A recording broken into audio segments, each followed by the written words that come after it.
participer. Pour partir, alors on n'a pas parti hier dans tous les sens, on a essayé de s'alimenter de deux contextes différents, un tiré côté Orange, plutôt la notion de reconnaissance vocale, et puis comment est-ce qu'un système intelligent peut traiter ça, et où est-ce qu'on met l'IA, et à quel moment, et comment est-ce qu'on... Et puis côté RTE, c'était sur la base des prédictions de consommation, et qu'est-ce qu'il faut mettre en place pour pouvoir affiner des prédictions de consommation et puis ajuster au temps réel. Alors, on va vous faire un tout petit rapide sur le contexte projet et puis un peu de rappel ou de passage d'informations sur l'IA. Je ne suis pas un expert en intelligence artificielle, je ne souhaite pas le devenir. Je vais essayer de garder mon intelligence naturelle. Je vais tout remarquer. Il n'y a pas lourd, je vais définir certains kilomètres, donc vraiment ça part. Et pour autant, on a essayé de voir comment est-ce qu'on pourrait rentrer dans une démarche, quelles questions on peut se poser, comment est-ce qu'on peut mesurer, et qu'est-ce qu'on doit mesurer, avec peut-être l'idée de vous proposer, alors c'est pas perspective, proposer plutôt un peu des guides de prise en compte dans un premier temps, si vous voulez vous lancer sur des actions là-dessus. Je fais un premier slide et puis après je passe la parole à mon collègue, qui est nettement plus intelligent. Juste pour redire les questions qu'on a pu se poser, si je reprends les questions, c'est en haut à droite, j'essaie de schématiser. J'ai un système intelligent, je lui parle, il comprend ce que je lui dis, il va chercher quelque part les informations pour peut-être me restituer ce que je veux. Donc, on est dans le contexte des technologies d'information et de la communication et on se pose la question de l'IA. Est-ce que je la mets? Est-ce que je la mets sur la boîte? Est-ce que je la mets à un niveau intermédiaire? Est-ce que je la mets quelque part sur un serveur très loin? Et tout ça, ça pose où est-ce que je traite le flux. Si je traite le flux dans la machine, je vais juste chercher l'info qui va bien. J'envoie un gros flux, mon message vocal va aller traiter plus loin. Donc, caché derrière cette notion, il y a où est-ce qu'on met, où est-ce que je consomme de l'énergie, où est-ce que je mets plus de matériaux. Ma smart bidule, elle est plus riche en matériaux, mais elle traite que là, donc je fais moins de flux sur le réseau. A contrario, j'ai 1 million de ces petites smart bidules. Donc voilà, ça c'est une première question.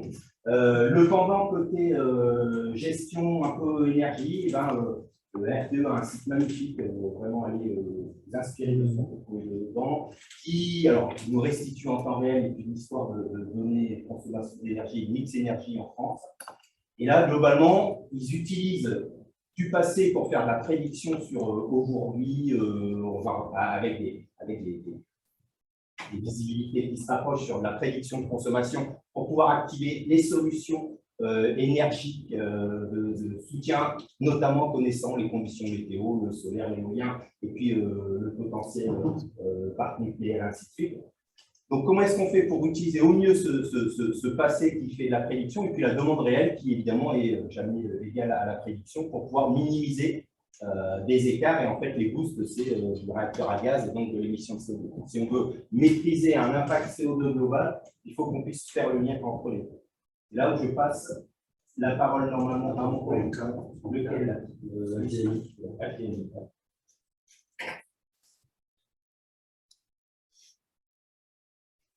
alors,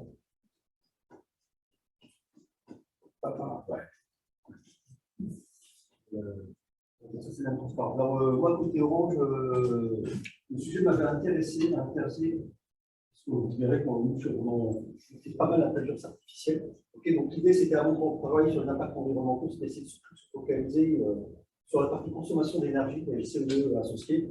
Parce qu'on sait que derrière tout ça, comme disait Nicolas, il y a des serveurs, il y a plein de choses dans la matière, mais bon, maintenant, j'ai préféré les serveurs en stock.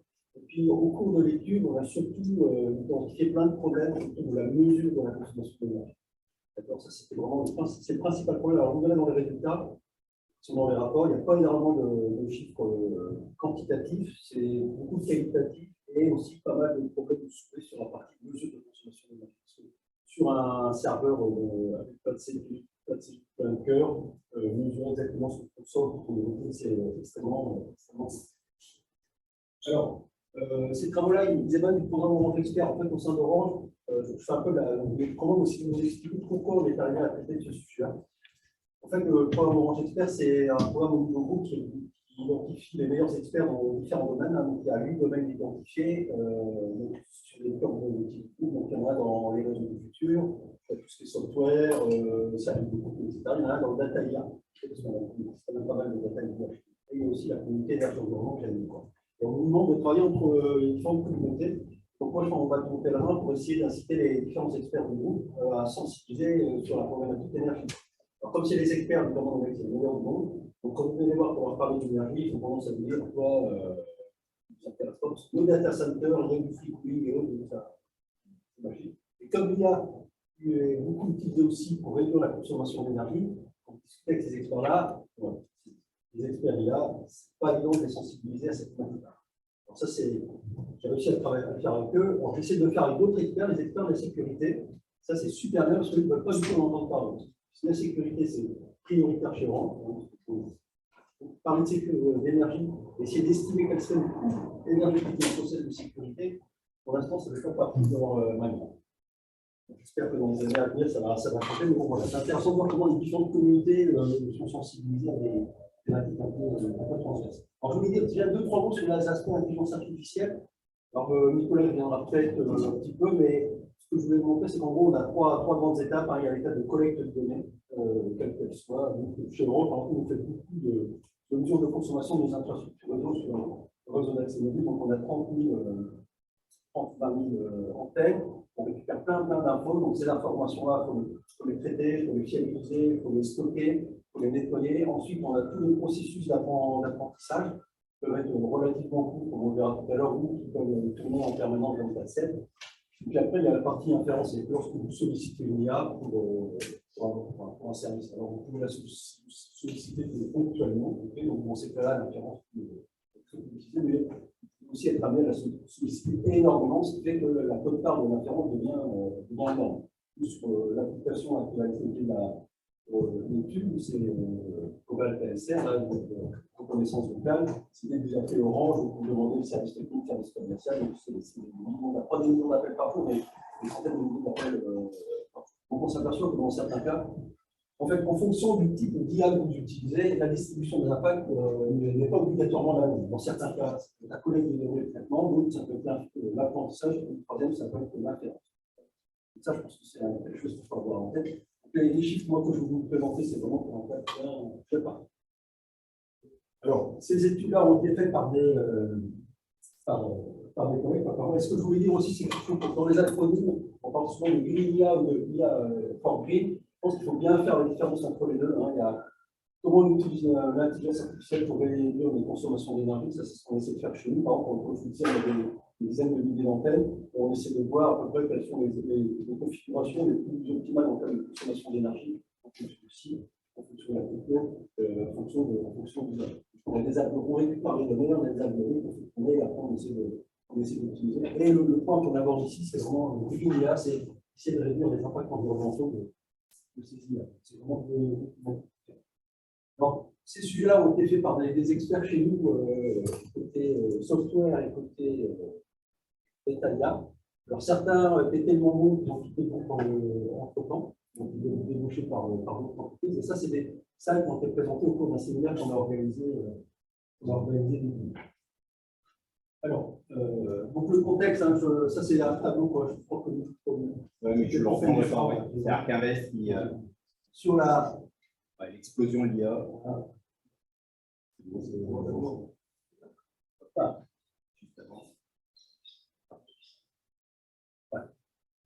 C'est des cours assez classiques là, sur l'augmentation des process d'IA au fil du temps, et on voit que depuis quelques années, ça se passe chez nous, comme probablement dans d'autres entreprises, vous avez des mots-clés qui permettent de récupérer des budgets, des ressources. En ce moment, c'est l'IA.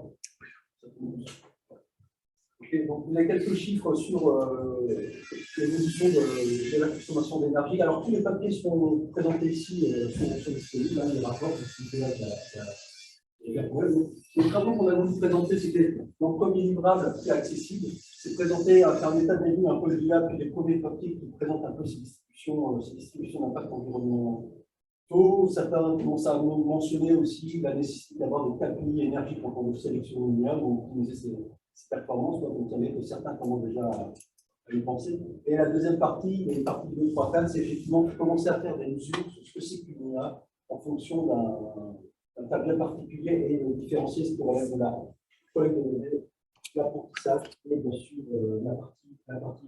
Et relever aussi le problème qu'on a. Donc ça, j'en ai déjà plus ou moins parlé, je ne dirai pas plus loin. Après, la deuxième partie, c'est vraiment la mesure.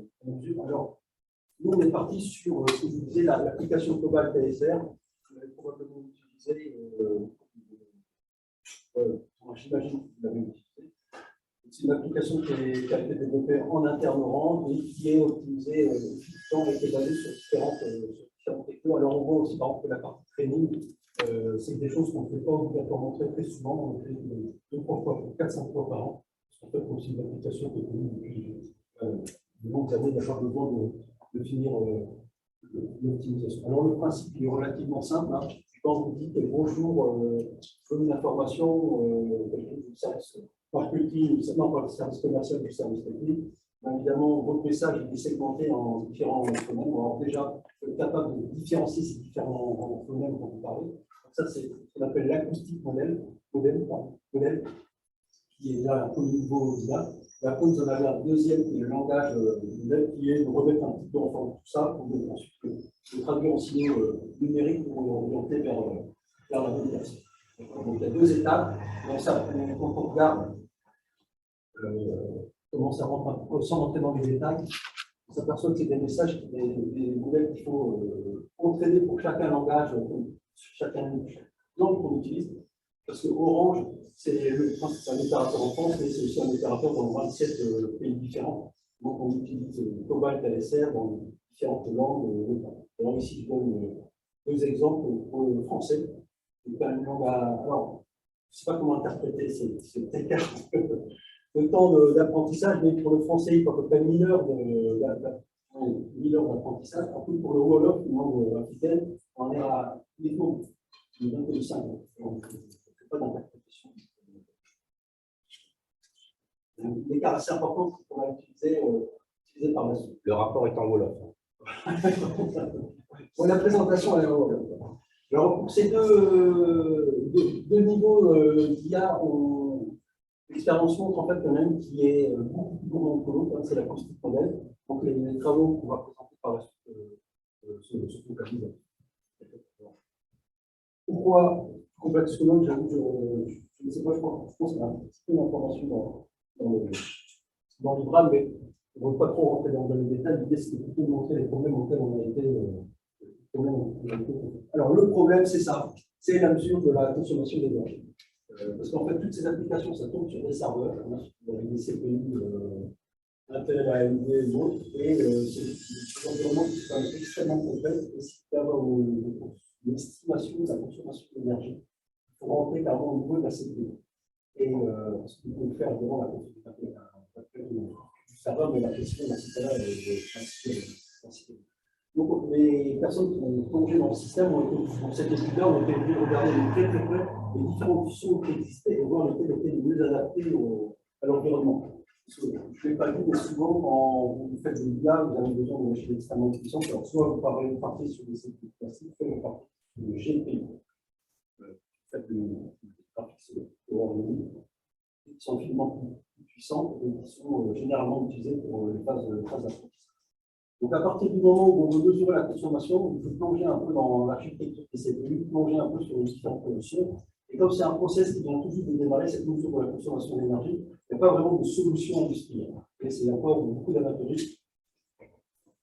On découvre tout ça et les gens essaient de faire pour nous. Alors, nous, on a commencé par la sonde Power API qui a été développée par l'INRIA. Et comme on a des personnes qui sont intéressées par cette expression, on a monté un partenariat avec l'INRIA pour essayer de voir un peu comment on peut l'utiliser pour avoir des chiffres les plus fiables possible. Alors après, c'est des sondes qui viennent de différents environnements. Mais toutes sont basées à peu près sur le même principe. Sur les composants internes, il y a une fonction RAPL qui en fait agrège des compteurs, des différentes étapes du process de la CPU, et à partir de cette fonction RAPL, pour récupérer plein de data qu'il faut traiter. Donc, jouer les bons algorithmes, éventuellement certains mettent même de l'IA pour arriver jusqu'à la consommation d'énergie. La CPU, donc vous avez fait rappel, vous récupérez des données de cette fonction-là, et après, ce qu'il faut, c'est traiter ces données-là, les calibrer pour s'assurer que ce que vous relevez correspond à une grandeur physique que vous, qui a été utilisée pour le test de votre application. Alors, quand on regarde encore de plus près, on s'aperçoit que les différentes sondes sont reliées soit à la CPU, soit à la GPU, soit à un environnement Linux, soit à un environnement Windows, soit ça inclut la RAM, ça inclut pas la RAM. Donc en fait, ça devient quelque chose assez vite. D'accord. Donc on va bien le voir dans les résultats qui suivent, parce qu'en fait, on mesure quelque chose, on ne sait pas trop ce qu'on mesure, on ne sait pas ce qui est vraiment pris. Donc, je pense qu'avant de regarder ce qu'on aurait pu faire sur l'IA, il aurait été super malin de plonger dans ces problématiques-là et regarder comment on fait une mesure de consommation d'énergie sur un serveur, dans différents environnements. Parce que là, je ne vais pas dans les détails, mais vous avez la notion de virtualisation. Ça ne veut pas la virtualisation des serveurs, c'est-à-dire que vous avez le serveur physique. Je vais mettre une application dessus et on va essayer d'optimiser la performance globale au lieu d'avoir une seule application qui est par serveur. On rajoute une couche d'abstraction et la virtualisation va mettre plusieurs applications sur la même machine de façon à ce que c'est simultanément. Quand vous avez cette virtualisation, réussir à estimer la consommation d'énergie d'une application dans un environnement virtualisé, c'est encore une idée problématique.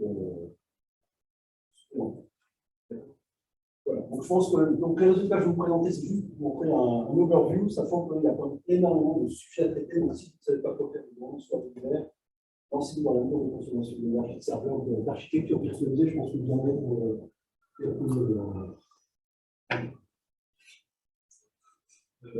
Alors, on s'est amusé à faire des. Donc, je vais aller très vite. Donc, on a fait, comme AltaSR, on a essayé de traiter faire plusieurs mesures sur des messages de différentes longueurs. Donc, ici, vous avez la durée à peu près en secondes des fichiers qu'on a envoyés. Donc, on a fait des mesures de consommation avec différentes sondes. Alors là, c'est une mesure brute. Donc, on voit bien qu'en fonction des sondes qu'on récupère, les chiffres sont différents. Vous avez même la cote carbone,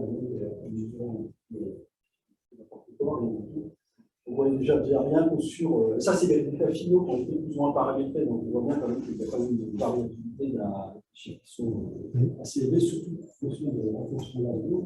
Ensuite, on a essayé de normaliser la consommation d'énergie relevée avec les différentes sondes. On voit qu'on a quand même à chaque fois des écarts qui sont quand même assez importants. Alors, en faisant une moyenne de tout ça, on arrive à des chiffres qui sont pas trop différents. Il y a seulement un rapport 3 entre les deux principales sondes, sachant que le taux de carbone est carrément en termes de.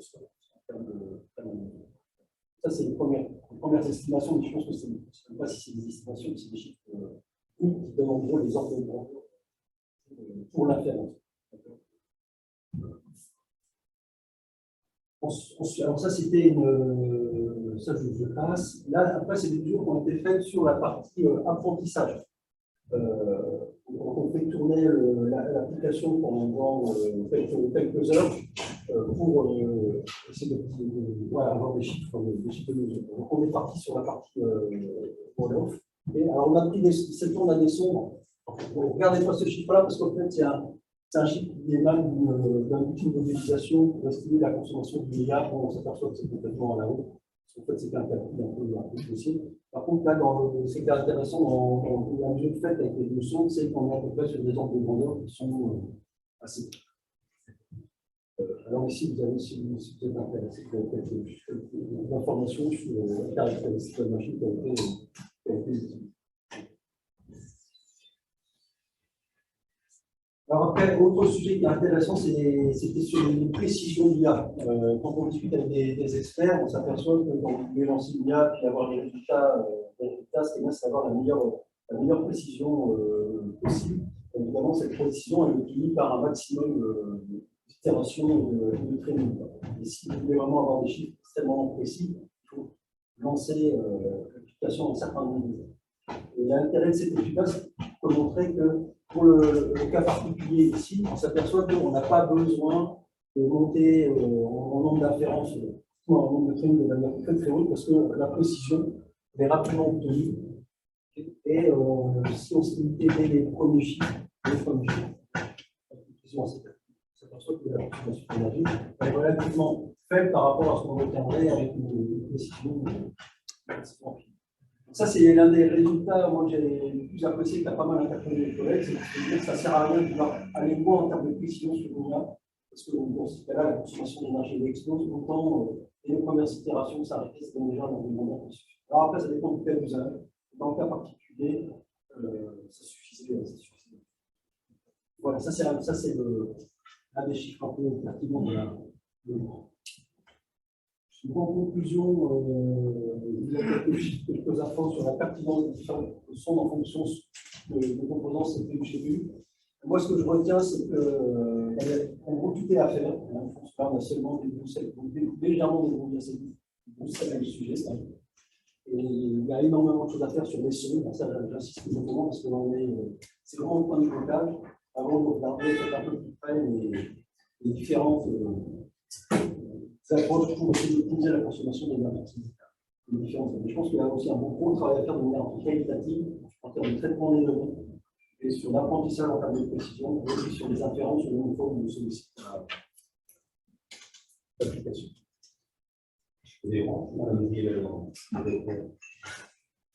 Donc voilà pour moi.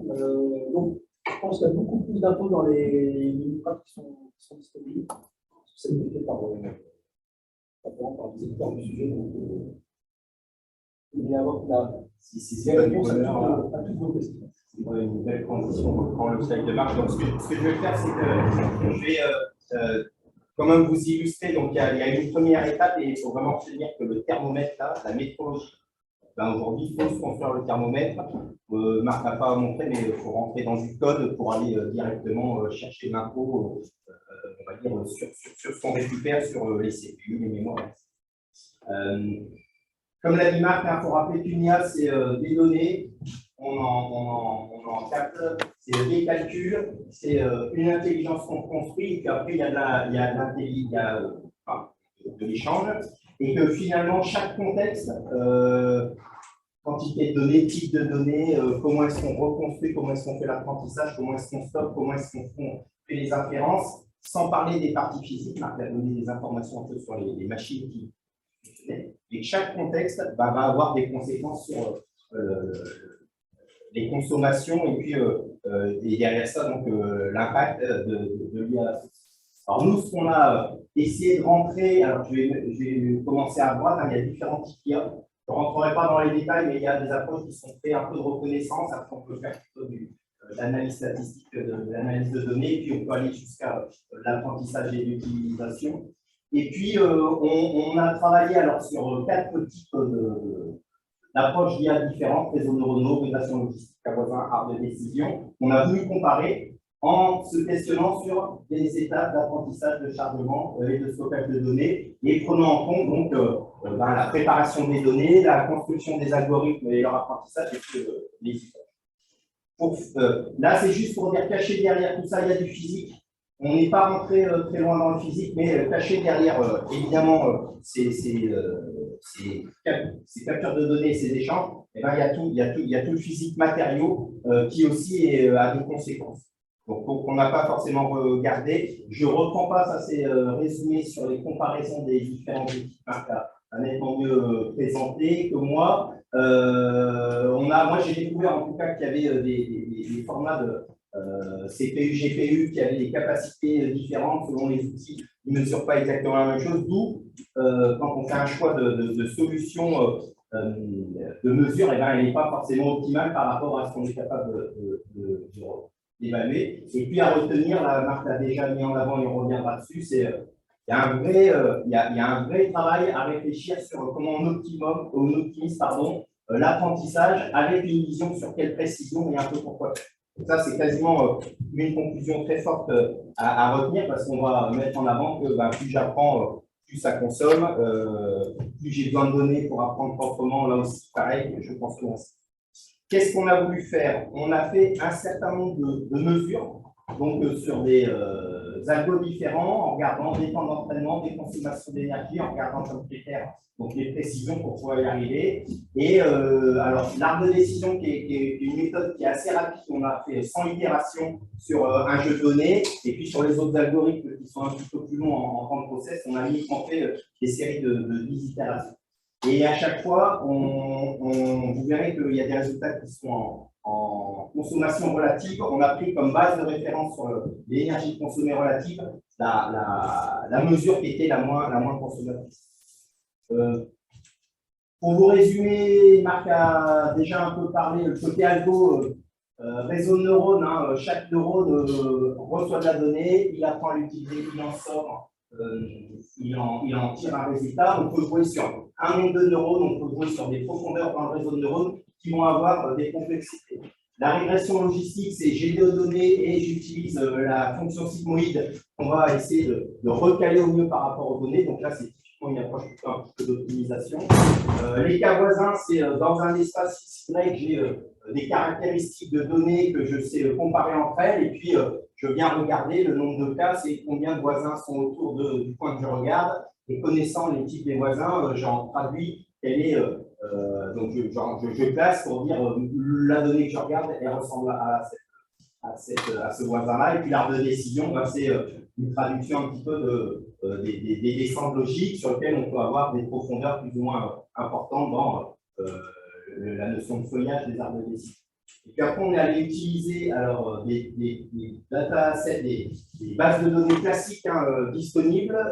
One qui s'occupe du vin blanc, Mushroom, c'est plutôt comme son nom l'indique, du champignon, pardon. MINST, c'est des chiffres écrits à la main en noir et blanc, et MINST Fashion, c'est plutôt des images, c'est l'image, tous sont d'images, pardon. Et MINST Fashion, c'est la même version sur plutôt des vêtements, et qui ont des caractéristiques à la fois en taille de stockage, en nombre d'entrées, en nombre de caractéristiques et en nombre de classes qui les représentent, qui sont un petit peu différentes. Donc, histoire de croiser un petit peu tout ça. Alors, je ne vais peut-être pas tout, j'ai prévu un peu par niveau, mais qu'est-ce qu'on peut retenir, c'est que typiquement, phase d'apprentissage sur réseau neuronaux vont dépendre du nombre de couches, du nombre de neurones par couche, et puis on peut arriver à un certain nombre de mesures, à la fois sur les consommations d'énergie et sur les niveaux de précision en fonction de ces paramètres, qui, alors c'est un petit peu effacé, mais évidemment, naturellement, les consommations, elles augmentent avec des modèles de plus en plus complexes, ce n'est pas forcément linéaire.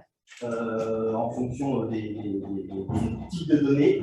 Et par contre, on se rend compte que la précision, elle, pour ce type d'algo, on va avoir un niveau de consommation, mais qui ne va pas forcément être si dépendant que ça de la complexité.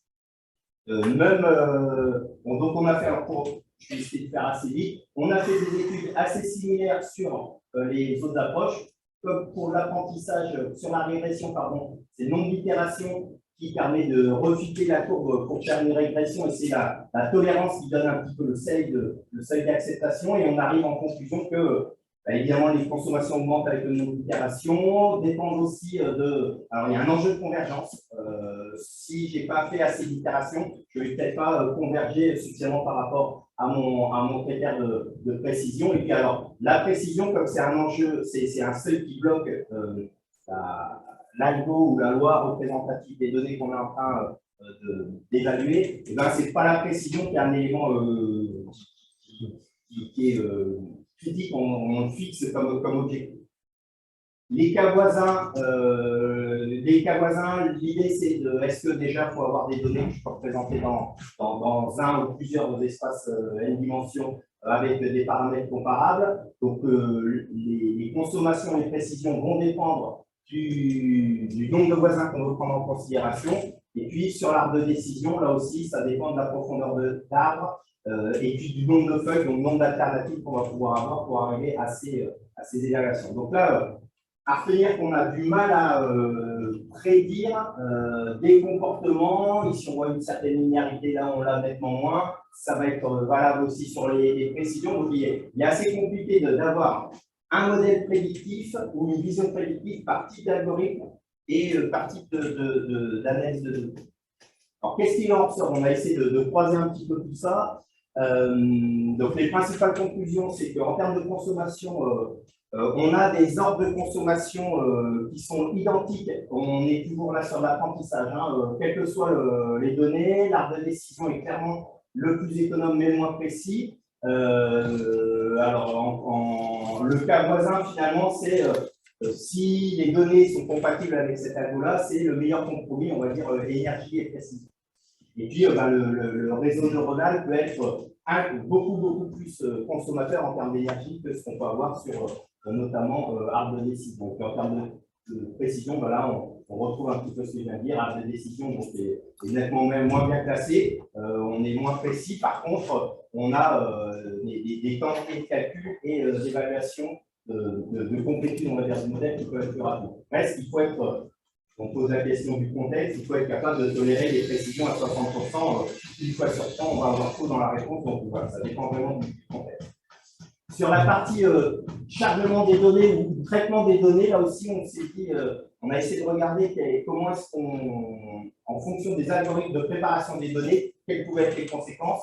Il en sort que, on a des consommations, donc on a fait sur les 4 types de données, c'est en haut à droite, on a des consommations de préparation de données qui sont très différentes, alors qui dépendent du nombre de données et puis du nombre d'inférences qu'on va avoir dans ces bases de données. Et on se rend compte que les consommations et la précision donc, du réseau neuronal monocouche, sans inclure des neurones, en fait, il a une consommation qui est infiniment, enfin, qui est beaucoup plus grande que ce qu'on va avoir, qu'on retrouve, je n'ai pas le graphe ici, et ça, c'est valable quel que soit le type de données. Donc, il y a des données faciles à traiter et des données plus compliquées, link fashion, qu'il faut retravailler. Donc, avoir en tête, Marc l'évoqué, on a plusieurs étapes et le temps de configuration et de chargement de données, la consommation associée peut être aussi énergivore que finalement l'apprentissage ou l'usage après en termes d'IA. Donc, les différentes phases de la construction et l'usage d'une IA, il faut vraiment en négliger aucune parce que par moment, on peut avoir des effets de consommation qui ne sont pas du tout dans ce qu'on imagine. Et puis, méthode de chargement, donc voilà, c'est ce que je viens de dire.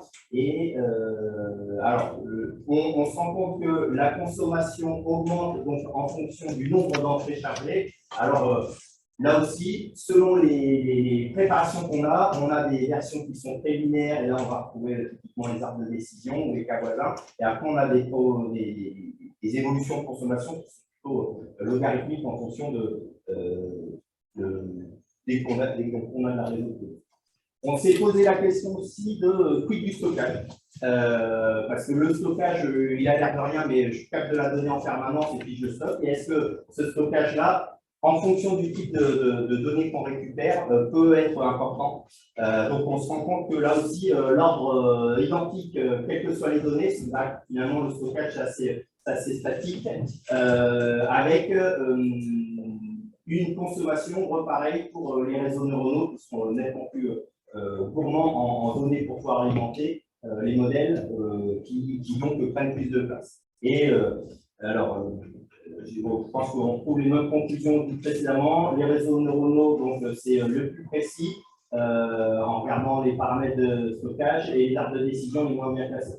Voilà, une métanie, j'ai dû faire un copier-coller qui a peut-être un peu glissé. Alors, la notion de dépendance au contexte, on a essayé, alors nous, de reprendre des données de son un peu de notre côté pour voir est-ce que ça avait une conséquence d'aller plus finement sur des précisions avec, donc c'est une base de mots, 8 mots, avec 1000 enregistrements d'orateurs différents et on a fait travailler un certain nombre d'outils pour apprendre à reconnaître ces mots en sélectionnant 80% de la base de données qui fait à l'apprentissage, 10% qui permet de valider, on utilisait 10% dernier pour faire des phases de test. Et on se rend compte que, typiquement, étonnamment, en fonction des mots, on n'a pas du tout les mêmes types de réponses qu'on peut avoir, quand bien même un go ou un no ne sont pas si différents que ça, et ben dans la réalité d'usage, on a cet aspect-là. On a aussi essayé de travailler sur des données récupérées, ça c'est les consos d'énergie de l'ensemble des journées du mois de décembre 2019, en se disant, voilà, ça c'est un type de données qu'on récupère chez RTE, comment est-ce qu'on doit les retravailler pour pouvoir avoir un modèle prédictif de l'année 2020 sur une période un peu identique, histoire de se projeter sur quelles sont les transformations de données et quels sont l'apprentissage qu'on peut faire sur ces données. On en arrive alors à un certain nombre donc là, à partir de ça, ça permet de se projeter sur est-ce qu'on sait faire de la prédiction et est-ce qu'on sait imaginer des prédictions de consommation par rapport à des mesures. Alors ça doit être fait sur la reconnaissance vocale. Donc, on arrive à avoir des idées de prédiction qui nous semblent pas trop fausses par rapport à ce qu'on a pu mesurer. Et là aussi, on a fait un certain nombre de mesures sur la prédiction de consommation et d'analyse en prenant des phrases un petit peu plus longues pour regarder l'influence un petit peu du temps d'action. Si je reprends, alors, pour essayer de vous amener des éléments de contexte, là j'ai essayé de faire un schéma qui à l'époque était parlant.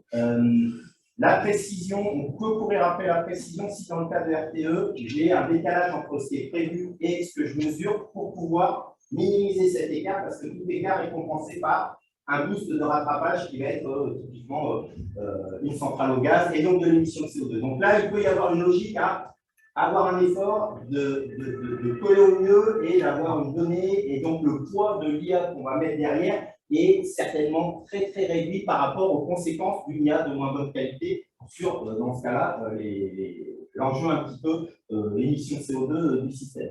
Ce n'est pas forcément le même cas si on est sur le cas d'application évoqué tout à l'heure par Marc. Si on doit nous demander de faire répéter une consigne pour que l'IA reboucle une deuxième fois pour reconnaître une analyse vocale, on n'a pas les mêmes conséquences en termes d'impact et suite sur le système. Donc, ça reprend un peu les questions qu'on s'était posées, qu'on retrouve à la fin. Finalement, où placer l'intelligence dans des systèmes un petit peu complexes, quel niveau de précision, et derrière le niveau de précision, c'est quantité de données, type d'IA associé, apprentissage. Moi, les collègues qui font beaucoup d'IA, eux, ils savent critérier en disant, tiens, sur ce type de données, le plus performant, c'est tel algorithme, telle méthode du réseau de neurones, ça va être qui permet d'orienter pour avoir une technique d'IA qui est la plus pertinente par rapport à ce qu'on veut gérer. Et puis après, il y a aussi la notion de durée de vie d'usage, puisque tout ce temps d'apprentissage et donc finalement la partie un petit peu iceberg caché de l'IA qu'on est en train d'utiliser. Si j'ai un système qui va durer dans le temps, qu'on sait remettre à jour régulièrement, ou qui doit être complètement refondu à période récurrente, et ben, ça pose aussi un équilibre un petit peu global et différent sur quelle technologie et quelles solutions d'IA on peut mettre en place. Les recommandations.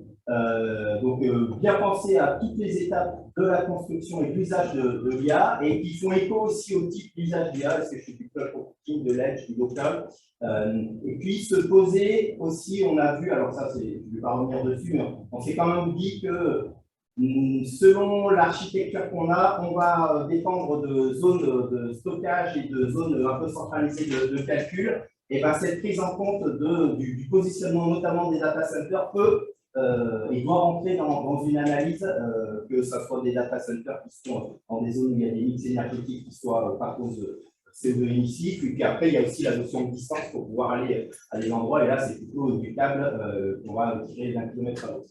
Sur les algorithmes, réduire le nombre d'hyperparamètres, chercher à trouver les modèles d'IA qui soient les moins complexes possibles, parcimonieux par rapport aux enjeux.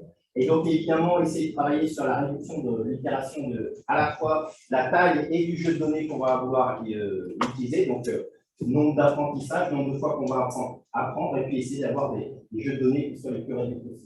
Et puis, donc, il y a toujours cette espèce d'optimum ou de compromis à trouver entre le niveau de précision et le niveau de sensibilité du résultat par rapport à si je suis imprécis, quelle est un peu la pensée. Avec comme méthode, on a essayé d'évaluer conjointement les bénéfices environnementaux, ou en tout cas l'idée c'est de proposer d'évaluer conjointement le bénéfice environnemental de l'usage de l'IA et le poids environnemental de l'IA. Donc, ce qu'évoquait Marc tout à l'heure, il y a le IA qui est l'usage de l'IA, et il y a le IA absorbing qui vient qu'est-ce qu'on fait de cette IA pour pouvoir améliorer. Et donc là, il faut être capable de jauger les deux en partie. Et quelle réflexion, en fait, dès qu'on amène ces éléments en considération, ça donne un peu du fait de on met de l'intelligence, on consomme des choses pour des actions, donc il y a l'idée de conséquentiel du rebond qui rentre en jeu. Il y a clairement problématique autour du périmètre d'analyse, je prends pas en compte jusqu'où, dès qu'on va rentrer dans le physique, c'est les serveurs, un serveur type du serveur spécifique. Et puis se pose la question, on reprend la question sur l'outil mesure, aujourd'hui très centré et donc CO2, mais il y a d'autres émissions, d'autres impacts jusqu'à social de la biodiversité. Et dernier point, là c'était plutôt un tout petit peu de projection pour dire que voilà, ce travail-là permet au moins d'aborder des sujets qui sont, on va dire, en cohérence avec la loi de réduction de l'empreinte environnementale du numérique et qui permet d'amener des éléments, ou au moins d'ouvrir des portes pour sensibiliser sur la prise de conscience de l'impact du numérique, re-questionner le renouvellement des matériels, comment est-ce qu'on va vers du numérique plus vertueux, plus économiquement vertueux, des data centers, voilà, combien et puis combien ils consomment, et puis avoir une sorte de stratégie, ou il y a en tout cas une réflexion sur une stratégie responsable. Alors, ici, ramener dans des territoires ou plus globalement dans des entreprises. Donc là, je fais échappe. Il y avait plein de références derrière, et s'il avait fallu, j'avais un slide qui résumait, mais qui est super dense, sur ce qu'on avait vu sur l'aspect matière, mais je ne vais pas vous l'imposer. Merci beaucoup.